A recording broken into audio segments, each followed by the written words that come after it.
That's Indigenous. I wanted to touch on that. What I'll quickly do, as I quickly run out of time, I just wanted to quickly run through some, just almost a variety of the whole other non-Indigenous work that's going on. I haven't left myself much time in Australia. And these are works we've all bought fairly recently.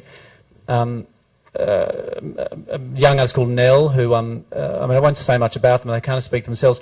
Again, what these point out, though, is the multiculturalism of Australian art, too. This is a young Hungarian, born in Hungary, engineering, and then went into art, and very interested in popular culture, in science fiction. So he does these wonderful shaped wall sculptures which are kind of science fiction worlds, really.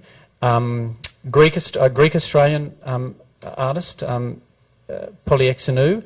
This is actually a reductive, very minimalist work. This started off as photographs of Paris, and she's reduced it down to its essence. I think you'll say she's done quite a good job of reducing it down.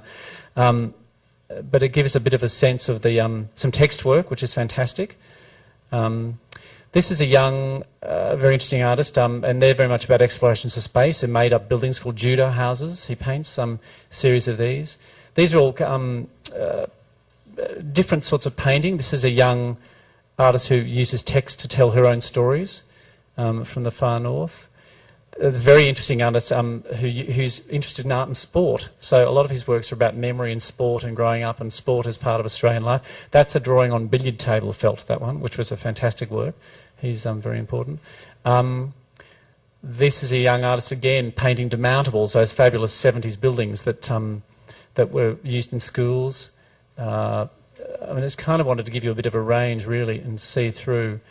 I love this. This is a comment on art as a commodity. This is ads for art, if you can read that, in one of the trading post papers. So people are buying, you know, second-hand paint, you know, picture by Todd and Mod. But that's a beautifully hand-painted painting in the flesh, which can be broken up in any number of ways. Again, two beautiful paintings of books. She calls these portraits, the artist, Victoria Reichelt, because she really... they're artist bookshells. She's photographed artist bookshells and then painted them. So really they are actually people's identities. Again, a very beautiful abstract, Richard Gimlet. This is an artist who lives in Tokyo, Australian artist who uses old Japanese stenciling techniques in his work.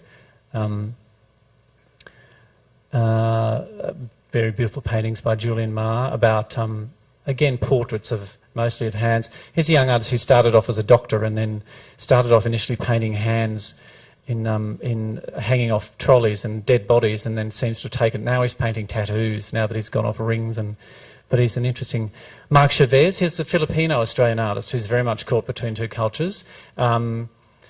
This is a fairly obvious work in a way. I mean, it's about, I think he calls it 300 years of Spanish rule, 300 years of the Catholic Church and 50 years of America, or Hollywood. But it's very much a comment on colonial countries dealing post-colonial with their identities.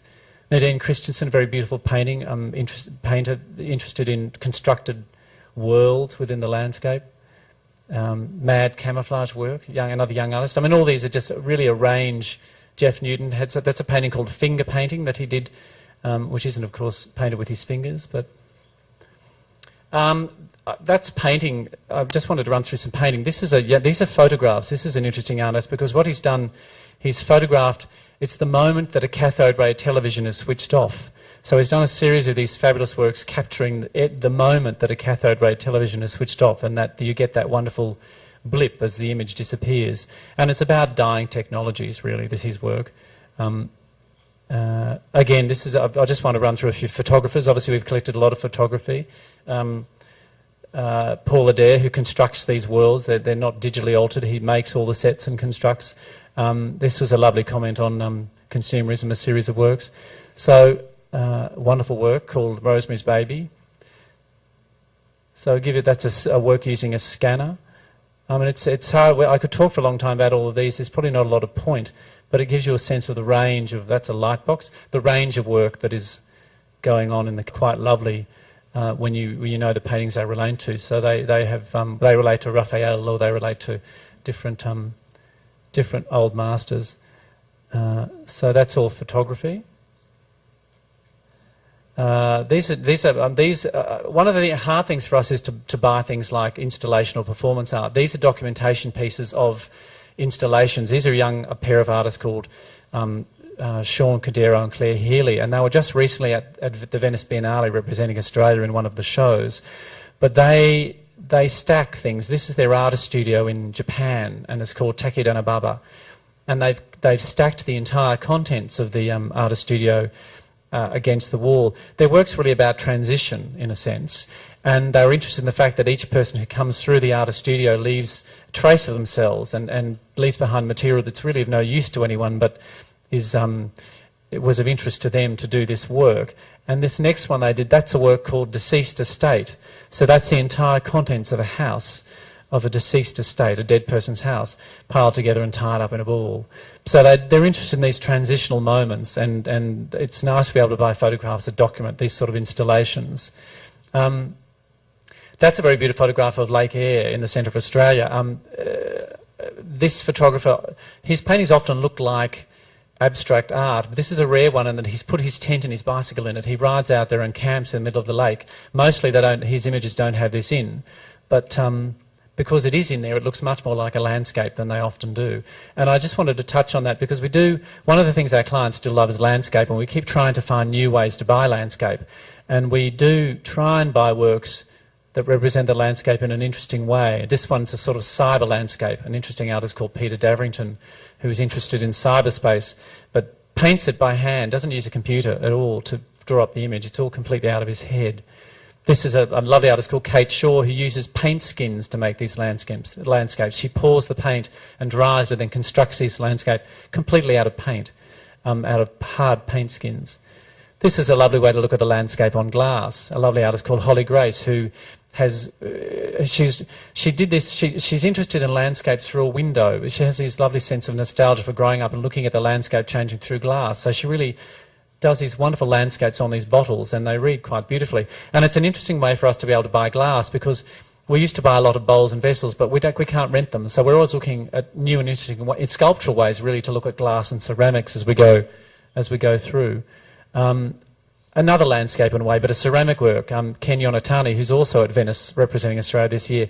It's about the barrier reef and bleaching and the death of the reef. So it's an environmental piece, and he often makes them, they're made out of sugar mostly, vast works made out of sugar. But this is a ceramic work, and so we could buy it because we couldn't buy the sugar ones. But again, it's a form of landscape and it's a ceramic. Textiles we buy, a wonderful, interesting knitted work by Renee So I wanted to touch on, but again, we try and find interesting ways to buy it. Drawing. Now this is a young artist called Charlie Sofo. This is made entirely out of the wax off the end of your finger. This artist, he makes work out of nothing.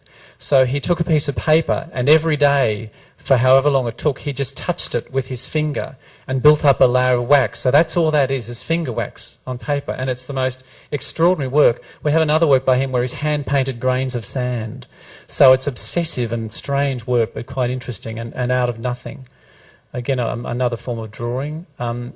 Interesting edgy watercolours. These are young Fiona McMonagall, thanks a young artist from Melbourne who I like a lot, who gives the, normally watercolours are so pretty and delicate, and these are really quite edgy and interesting. Just a few more examples. Fascinating artist called Leif McGregor, who uses ballpoint pen and does these weird and wonderful, highly sought after at the moment. We bought him well, and now we couldn't get him if we tried to buy him. But he's interesting because he's also done a video work. This is the artist, and it's only a still, but he draws a beard on himself through the video, which is fascinating. So it's really an extension of his drawing practice, but he's looking in a mirror while drawing the beard on himself through the video. I can't run videos on this, unfortunately, but I wanted to touch on that. Again, a very beautiful drawing, Mark Hislop. So this is another form of drawing. Again, a performance piece we collected, Ben Morrison, where it's like an abstract painting. It's drag racing, so it's the record of these spinning out cars, and it becomes this quite lovely drawing in the end. And a wonderful sculpture by Lionel Borden made entirely of pencils. So it's kind of a drawing in its own right. So it gives you a bit of an idea as I run through. That's a beautiful work, a wall sculpture work. These are more sculpture works.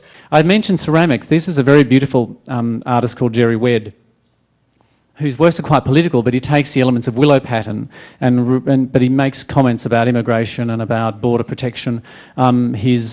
you know, his fences become razor wire, his boats become refugee boats. So they're really quite powerful works, but done in this wonderful traditional way. A work made out of beer cans, a work made out of cardboard. Lots of interesting and work made out of old plastic bits. So this is all the sort of sculpture we collect. Beautiful. Ariel Hassan, that's a lovely work, all hand-painted, and again, wall sculpture. Rear vision mirrors, etched glass. This is a way we try and collect glass now as well as we go through.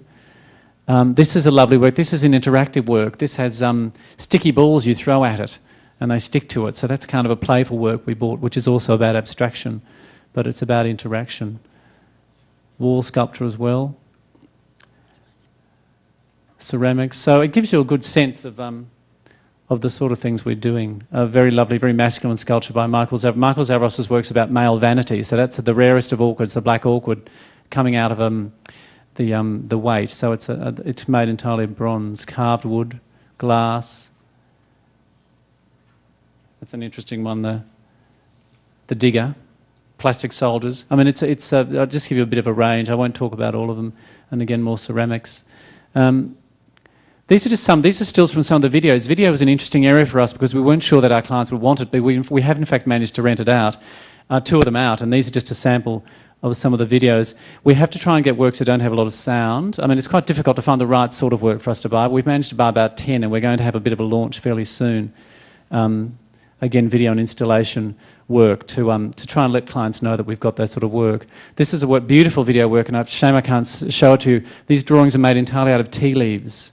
So she makes these entirely out of tea leaves, and then she blows them away. And the videos are very, very beautiful, and then they reform into another image. They're exquisite. And I just wanted to finish on, we also have quite a good, I mean, as you may have known, a lot of Chinese artists came to Australia in about 1990 and didn't go back. And so we have quite a lot of Chinese-born artists practicing in Australia, and we have quite a few works in the collection. Dong Wanfang's work, Yun Chen does very beautiful landscapes. Guan Wei, who's a very senior artist in Australia now, very, very well collected, Chinese artist. And they've incorporated their sense of identity and their Chinese identity and as part of their Australian identity. Zhong Chen as well. I just wanted to touch on those.